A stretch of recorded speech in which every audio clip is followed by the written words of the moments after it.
Hello everyone, welcome back to my YouTube channel English with Pooch. So hope you're all doing great, and in this video I'm going to be doing a book review. So the book that I have chosen is Psychology of Money by Morgan Housel. To know what this book is all about, do watch this video until the very end. To tell about this book, The Psychology of Money, I would say that once I came to know about this book, I was very curious to buy this book. And before knowing about this book, while I got to know about this book through Instagram Reels, I was like quite pondering if to buy this book or not, because if it's like mathematical oriented or something about stock market and all of that, I'm quite unaware about all those topics. So I asked my friends who read this book. They said that the author had tried to comprehend a very sophisticated topic into a very simplified version. So that's when I decided to buy this book. So those who are quite confused about how this saving money works, this book is such a significant book to come to your table. So do buy this book. And now let's dive into this book deeply. So to say about this particular book, the author have tried to touch different content, especially he have tried to express his own viewpoints about how to save money. And to say about one particular thing that he keeps on stressing is that disciplined approach towards money.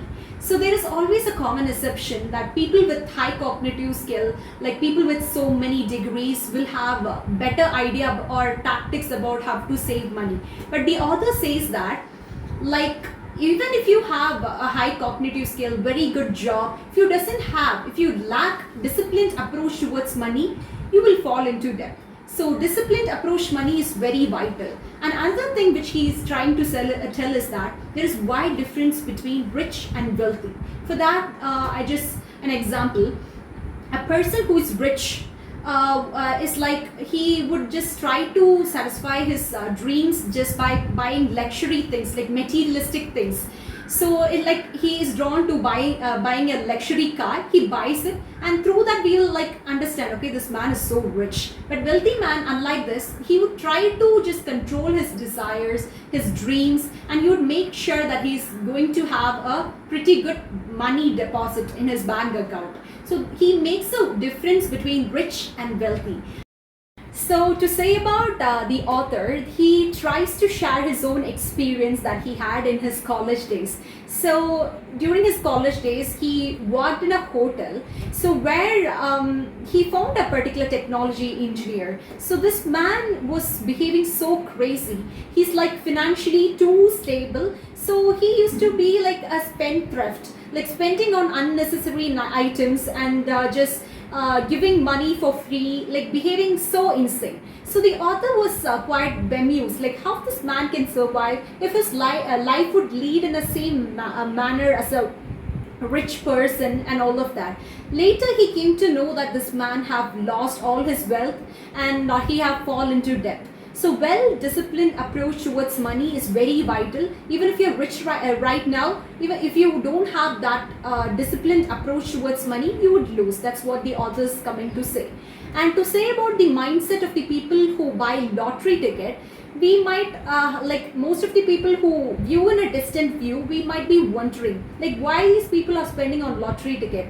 Like most probably, people who go to buy these tickets are like people who have minimum wages. So there would be an assumption that author says that, like, why don't these people invest, or why don't these people save that money instead of making that money futile. But the author is trying to convey that everyone's mindset will differ.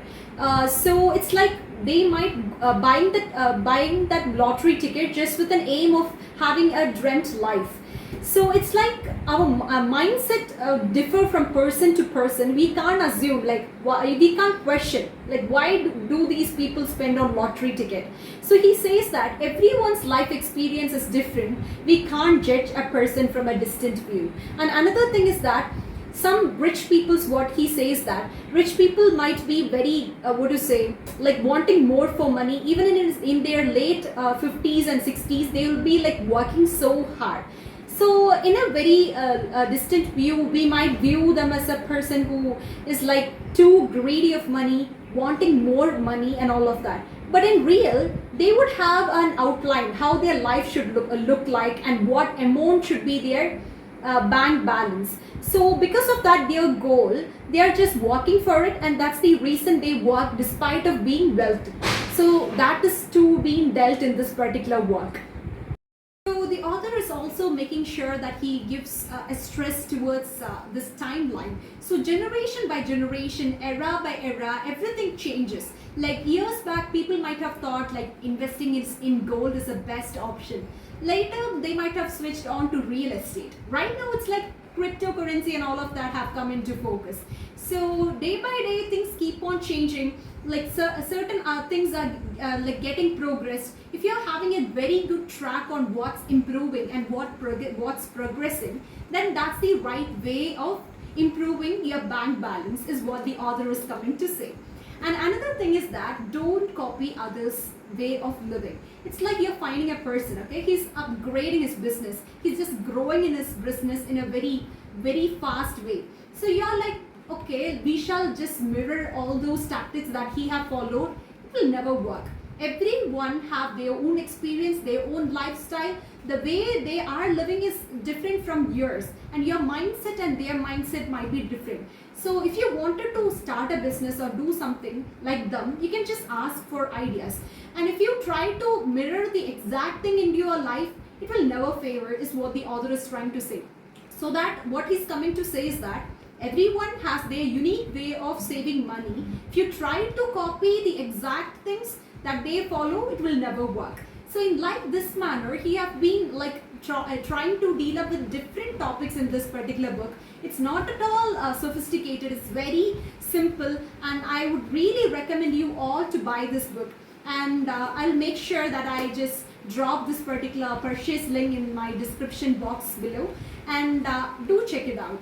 So for more updates like this book review, do subscribe to my YouTube channel. So thank you.